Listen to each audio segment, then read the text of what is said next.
Hi everyone. Good day once again. As you can see, I'm alone today. Welcome to the Anu&Paba show. And Paba couldn't be here today because she had a commitment that could not be ignored. Now, since I've got your attention, and quite a few of you have subscribed to our channel, I think this, as we said earlier, I think this gives us the perfect opportunity to talk about, some of the things that really warrants being talked about, but mainstream media, for one reason or another, seems to ignore.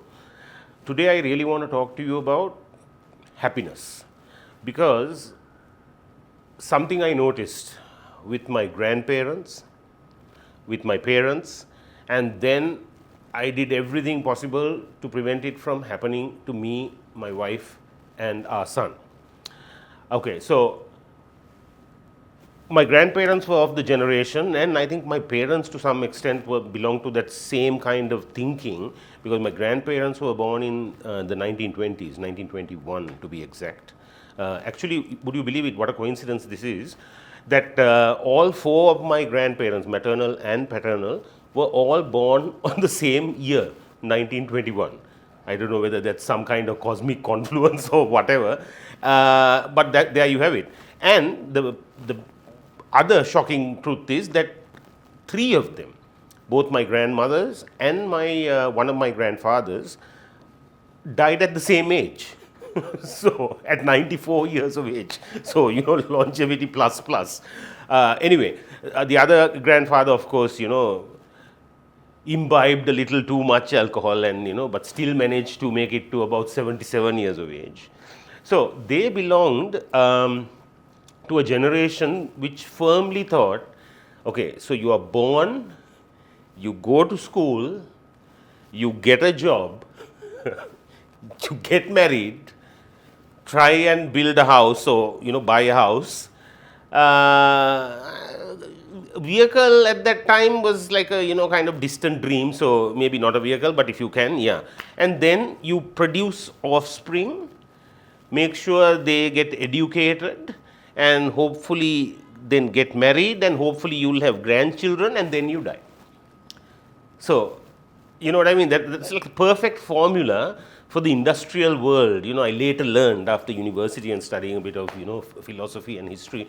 This is the perfect formula for the world, because you keep this subservient set of people fulfilling their, daily jobs. They are little cogs in this, whole industrial machine, and they fulfill their jobs, and this pass on the baton to the next generation, who pretty much do the same thing, and they die. Perfect system, right? The richer families, the wealth keeps accumulating somewhere else. These people have a little shot at happiness, and that's what they do. I think the system is changing now. So my mother and father, who incidentally were both born in 1945, followed this same formula.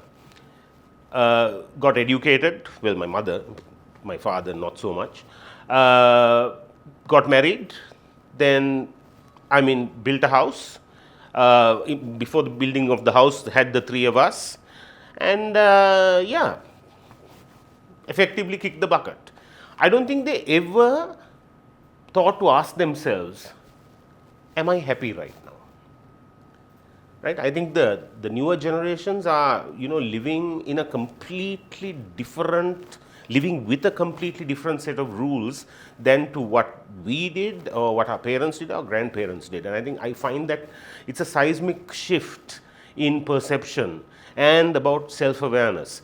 So honestly, like, being a teenager, going to at the university point, yeah, things changed, but I never asked myself, am I happy? You just lived. You lived because this was the only kind of life you knew. My parents did it, my grandparents did it, and I saw it. Nobody ever asked them, like, what about my happiness? Am I happy? What makes me happy? And which brings me to today's fundamental question. Okay, so this is something I ask a lot of young people. Sometimes I give these little talks. I've spoken at my alma mater, St. Thomas's College, welcoming the incoming A-level batch and kind of preparing them for what comes next. I think when I was invited to talk to them, I think the teachers and the powers that be kind of thought I'll give them a spiel about how it's very important to be motivated and do the best in sports, do the best in academia, and then just go on so forth. Kind of basically toe the same line. I was completely different. I think I disrupted the whole thing. I haven't been invited back since. But what it shows you is that when I asked them the question, so what makes you happy? There were 250 people there, 250 students there who were 16 going on 17. None of them could answer that question because you never thought about it. Because happiness is some distant illusion that lots of people have. If somebody were to ask you in office or in university or in school or at home, your wife could ask you, you could ask your wife, you could ask your parents, you could ask your mother, are you happy? I think a lot of people struggle to form an answer. Because in Sri Lanka also we have this whole thing. He said, everybody says, hi Majang, how are you doing? Batting on, life goes on. So. we are so afraid. I think a lot of us fear that if we say answer, in the positive, that we might jinx whatever semblance of happiness that we are latching on to. So if I were to ask you that fundamental question, so really, even after watching this, just let it digest for a while and ask yourself this: what makes me happy? Not me, you, right? Because I asked myself this question when I turned 40. That was 11 years ago. So, and I realized, there's so many things lacking in that department to kind of say, because why? You can't be happy because you have never identified what makes you happy. So lots of people think, okay, shall I buy a new car? Shall I upgrade? Shall I get a bigger house? Do I have, okay, wife, I've ticked the boxes, I've got wife, 3 kids. Oh, well, no, who can afford 3 kids these days? 2 kids, 1 kid. Ticked all the boxes. Am I happy? No. It's a niggling little feeling. So if you have enough money in the bank, then I have the perfect car, the perfect house, the perfect wife, the perfect child or children, and I have the perfect job, I'm accepted in my social circle. But is that it? And I see so many of my friends, and I see so many colleagues, so many people that I know and I encounter regularly in life. They are really, when you delve a little deep, there are so many insecurities, there are so many uncertainties, and there are so many things that prevent them from being happy, because you haven't asked yourself that fundamental question, which is, what makes me happy, and therefore am I happy? So this was something, of course, it's not the same thing for everyone, okay? For everyone, it has to be different. There might be certain people that will overlap with the kind of happiness they seek. But I don't know. For the longest time, for 40 years, I couldn't answer that question myself. So don't beat yourself up if you don't know what makes you happy. So I think because our education system, our primary education system and our secondary education system and our tertiary education systems, all don't bother with this fundamental question, which I think is very, very important. Because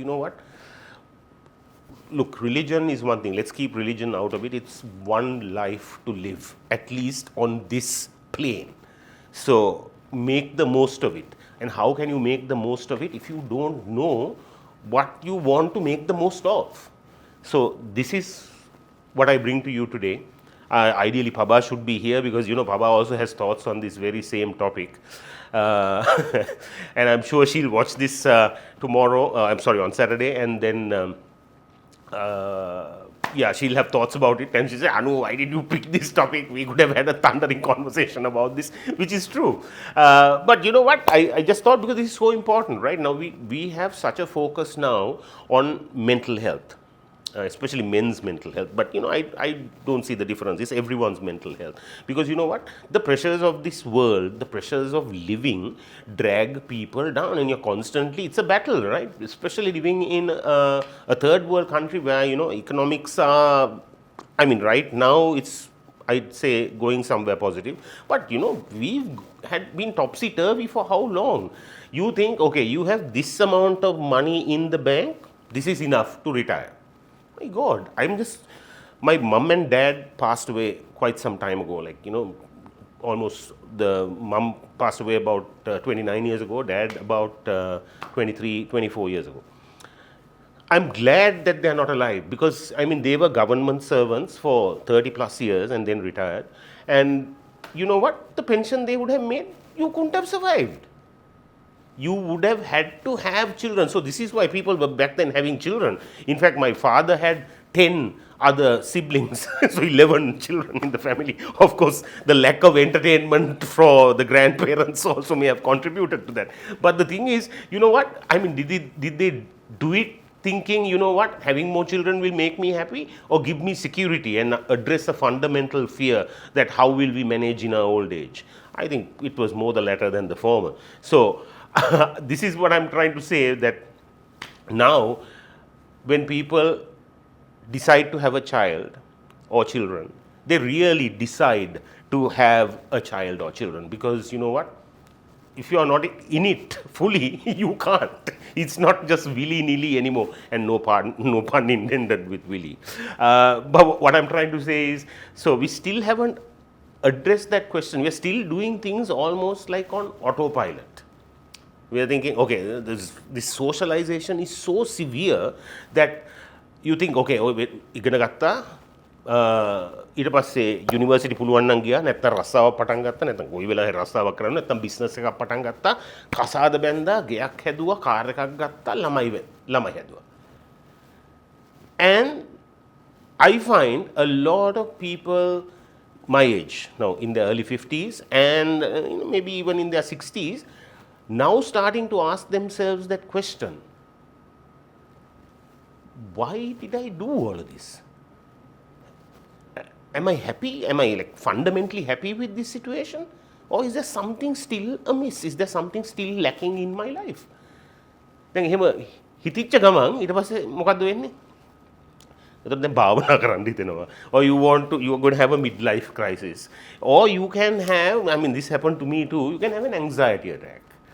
Right? And then suddenly wondering what brought this on. It's, you know what, it's years of living. It's years of not addressing who you are and what makes you happy. So I find that, you know, happiness will be different for everyone, but everybody requires happiness in their lives. But before you can be happy, I think you have to identify what makes you happy. And it's not so easily answered, okay? Because I ask my wife what makes her happy, she'll just say it like that, traveling. She'll want to travel, have adventures, go whitewater rafting, do bungee jumping. But you know, I find, like, you know what, some people will say, including me, gambling, having a drink, you know, having a great conversation.